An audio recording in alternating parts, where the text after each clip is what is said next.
Hello, my name is Maria Jose. I'm here in front of you today to present my solution for the assessment case.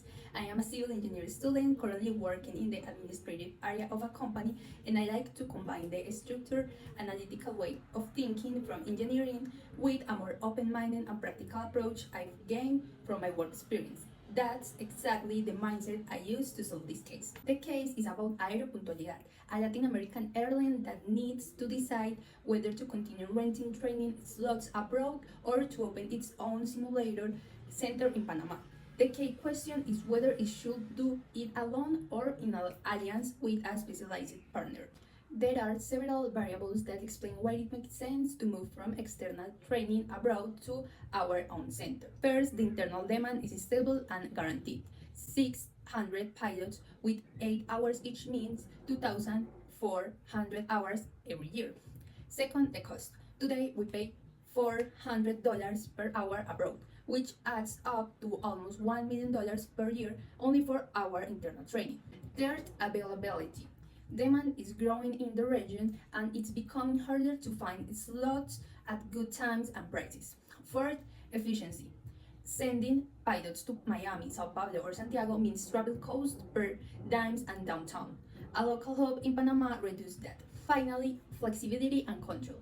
With our own center, we can schedule training exactly when we need without depending on other providers. Now, in the on sheet, I test different numbers of simulators from 1 to 5. For each case, I calculate total capacity, leftover hours after our internal demand, and how many hours we could sell to third parties. But notice that sales are limited to 1,000 hours per year. Then I calculate the savings on internal hours at $400 each, the revenue from third parties, and finally subtract the leasing cost. The result is the increment benefit compared to staying abroad. Now let's move to the alliance sheet. The logic is the same, but now the joint venture can sell up hours. I calculate capacity, internal hours, sold to third parties, and revenue of the joint venture. It's profit after leasing, and finally Aero's benefit.